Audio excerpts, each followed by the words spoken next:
ต่ำกว่านะน้อยนะใช้ได้เนาะมีหมอที่หมอหนึ่งน้อยดิสบายดีเด้อพี่น้องเข้ากันมาในเมืองมาปักซอง สวัสดีครับโอ้ไทยเด้เต็มไปไทยวัน แม่นบ่ ไปหาหมอ วันนี้อยู่แล้ว มีแล้ว มาแม่ซื้ออยู่ร้านไอ้ไก่พี่น้อง ทานบ้าใกล้พี่น้อง ซีนี่ก็มาใหม่ต้นนี้ท้องเอ็กตัวนี้คันยามันใหญ่เอาทรงเอ็กก็ได้ พอดีมีเอื้อยเราซื้อเสื้อให้อันคนงานเกี่ยวเขาเขาเนาะ แม่น เป็นสิมาเบิ่ง นี่หมออดนี่ซ้ำนี่ หมออดบ่ หมออดนี่ซ้ำนี่ มันหนาวแล้วเนาะ แม่มันเริ่มหนาวเลย มันจะอุ่นกว่าเสือ ตัวนี้เนาะตัวไหน อันนั้นซื้อได้ก็ได้ 400บ่เดี๋ยวหาเบิ่งอีกตัวหนึงทางผู้ชาย เนี่ย ก็ ด้ว แบ ย บ เป็น ขายกันเนาะอย่างเขาเนี่ย ฮะ เลือก นี่ เงย ตั เขา ว เลื นี้ อก ก็ไล่ใหม่เลยตัวนี้มันเป็นไล่ซีโฟมาใหม่ตัวนี้ดำลวดกับพวกกระโลนั่นกับไทยดีอยู่ มันอุ่นดีเนาะ ไม่อุ่น ตั้งร่มเลย เพราะว่าเขาจับนุ่งแล้วนี่ก็เป็นเสือผง แต่สีดำบ่สีอื่นบ่มีบ่ เชือกก็ร่มอยู่ส่วนลายเป็นสีด สไลด์มันจะสีนี่ ก็ยังใส่บุเฟื่อนเนาะ ำใส่เบื่อน้ำสีดำต้องใส่ เหมาะเขาเราไปใส่สีขาวบ่เป็นตะนุ่งเนาะ เอาสิได้เฮ้ยเอาให้เลือกจะผู้ชายก่อน ค่อยเอาสีนี่พอมันเป็นสีใหม่ไหมตัวนี้มันจะละคนใส่ลายแล้ว ใส่ลายแล้ว มันตัวนี้มันจะเป็นแบบใหม่ ตัวน้ำมันเห็นเลยลอย ตัวการนะยังจะซีนี่มันเป็นหนาเก่าเลยมันหมดอย่างนี้เลยเป็นหนาใหม่ คอ ละ ยให้เบิ่งนะ แม่แมนตัวนี้เลย อันนี้ก็อุ่นคือกันแน่เนาะ อุ่นอยู่พอดีกัน เอาถอดตัวในมือตัวนั้นเลย เห็นบ่มันกันลม กันร่ เนาะ มตัวนั้น อันนี้เขาก็มาเป็นรุ่นนะ อ่ะตัวแบบได้อีกกันอันตัวนี้บ่ เขาหมอเตานะเสือหลดเสือยังมีเลย ตัวใครจะนี่ อันนี้ตัวนี้เอาน้ำแต่ซ้ำเลยหาก็ได้สีแดงรถ สีถือกว่าตัวนั้น ตัวนี้เนาะ ตัวนี้มีลายสีอยู่มีลายเบอร์สีแดงกัน เบิ่ง ตัวนี้ซ้ำมันไก่นะใช้ได้ซ้ำผู้ใหญ่ 2x ตัวนี้ หมอเตาใส่ได้อยู่ ค่ะผู้หน่อยนะจะเอาเบอร์หน่อยก่อน หมออดเอาหน่อยกว่านี้หน้อยหนึง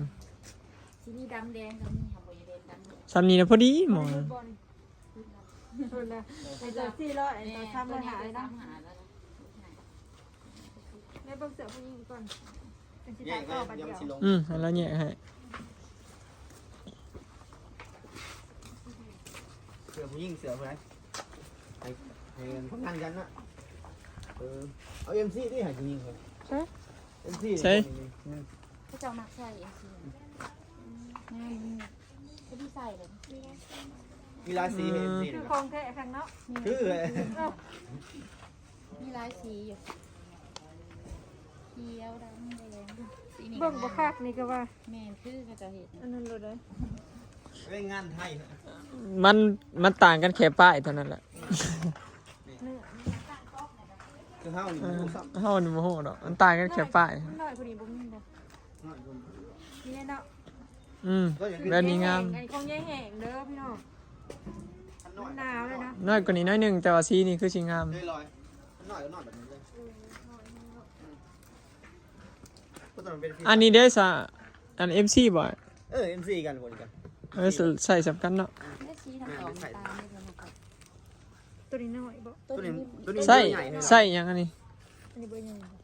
ตัวนี้พี่ใส่ไหม พี่ใส่บ่ฮอยก็ใส่ได้แต่ว่าพี่ใส่ เพื่อซื้อยังใจคนมาเบอร์5 นี่ตัวพี่ใส่นี่ก็ได้นี่เรา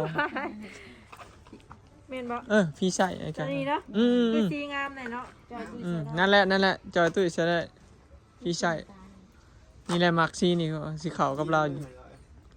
เขาต้องตาคนดำจะใส่ได้สีนึง สีแดงยันมัน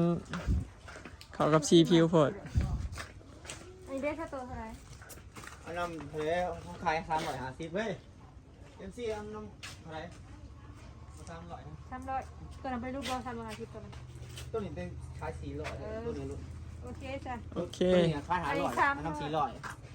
thank you จ้า เป็นคุยกันเลย เดี๋ยวไปซื้อน้ำเพื่อนพี่น้อง มาอุดหนุนกันมาคุยกันค่อยมีค่อยบ่อยมันจะมาสื่อ ได้กับลายเรียกตัวหนึ่งให้ผู้ชายนะใช่ไหม อื ตัว ม เดียวเบอร์งานใช่หรอ สักพักกันซ้ำๆกัน แค่ซ้ำหน่อยนึง 3ตัวเว้ย ซื้อไปให้คนงานพี่น้อง พาลูกไปหาหมอเลย มันเข้าสู่ยามหนาวแล้วพอดีเนาะมีเงินแล้วให้ซื้อไปให้ทีมงาน วันลงก่อนเป็นเครื่องน้อยเลยบอก นี่บ่เข้าเสือเข้าเด็กมัน2มื้อแล้วก็เป็น ได้แล้วอัน มือแรงกว่าสิพ แรงว่า อันนี้ของหมออดเนาะ ยามืด อันนี้ของหมออดใส่หน่อย อันนี้ของหมอเตาอันนี้ของเมียหมอ ที่ว่าสิซื้อมาให้เขาเลือกแต่ว่าเขาคนละไส้อันนี้พี่น้อง แม่นเขาเลือกให้รถบ่ต้องมันเกี่ยงกัน เขาแบบโตบ่ซ้ำกัน อืมคนละไส้เลยผู้หนึ่งน้อยผู้หนึ่งจอยผู้หนึ่งใหญ่3 คน 1,050เลย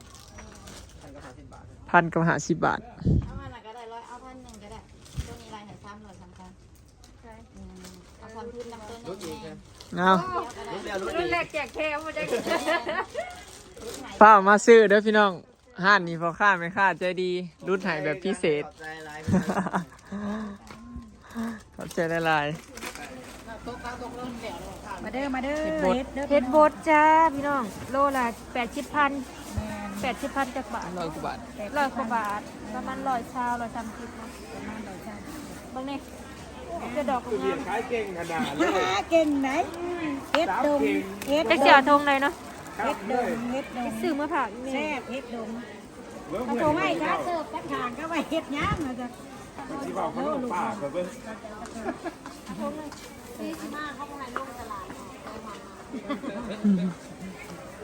ซื้อเฮ็ด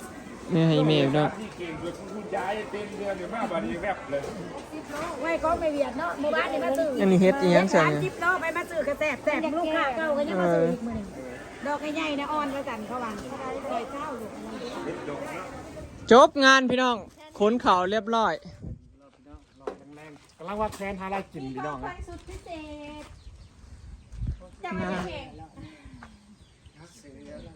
ซื้ออะพี่น้อง มีเอื้อยเราอยู่มีกะซื้อให้คนงานเกี่ยวข้าวของเฮาเนาะ แม่น คนละตัว อันนี้ของเจ้าซะแห่ง ของเจ้า บ่ขอยอยากได้สีด โอ้ยคนสีดำกับใส่สีขาวงาม หนาวแล้วเราเห็นนั่นเพิ่นบ่ค่อยได้ใส่เสื้อกันหนาวเนาะ กับหมอกับอากาศหนาวพอดีเนาะอันนั้นเข้าสู่ฤดูหนาวเนาะ เองแม่หันตาเลือกเลยอีเอาให้เลือกเอาให้เลือก ของเจ้า บอของเจ้าอันนี้บ่แม่นของไฟเลือกได้ เราเลือกมาให้เลยพี่ยิงเขาใส่ ยันเอาว่า โมตาไปใส่ ใส่หมอเตา ไปน้องทอน พ่อเห็นแล้วในที่แหละ อืม ให้เราล่ำเรารวยเลย เอาซะแห่งอวยพรให้เราใน ไปเจ้า เอื้ เห็ อย น แล้ว ละ เนี่ย คนเนี่ยเด้อ เอาอวยพรให้เอื้อยแล้วเนี่ย แล้วก็เราให้เรามีความสุขเป็นหลาย จะลำจะรวยเด้อเอ้ยเด้อสิเจ้ามาหาเชื่อค่อยนะ แล้วเขาจะเงิน แล้วว่าที่100 ล้านแล้วแบ่งให้น้องในจัก70 ล้านเอา30 มาพี่อดเจ้า หมออด บ่แม่นอันนี้ของหมอเตา เห็นบ่ เออพี่ของหมออดมาพี่เจ้า จะมาออกไปอีกเจ้าสิไกลๆนี่ ได้เสือแบบนี้อีก ทุ่มเลย ช่วยตัวให้ ได้เสือแบบ พอดีเลยเลือกให้นะใส่พอดีเลย ทั้งชุดทั้งสีทั้งสีผมอีก เอาใส่เบิ่งด้วย เอาสีผม พอดีอยู่บ่แม่นตัวนี้มันน้อยกว่าตัวนี้ บ่ต้องเอาป้ายออกเด้อ ตัวนี้ได้น้อย บ่ตัวนี้ละน้อย ตัวนี้ได้ใหญ่ สลอยลงเลยพี่น้องมาเลือกให้ไทยตัวใดน่ะ ตัวได้ใหญ่ โชว์บนกระหู้เพราะว่าตัวนี้น้อย ได้รับกันได้ดอก เอาตัวได้ก็ได้เอาคันตัวได้น้อยเอา เตาผัด มันหน่อย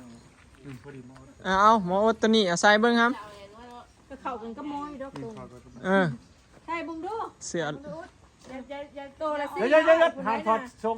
ถอดแต่เสือ ตัวละ400ผู้ใดนี่นะ ป้า ไม่ธรรมดาได้อด นี่เงินซื้ออยู่ที่เจ้าได้ใส่เสื้อตัว400 แกะออก10นั่น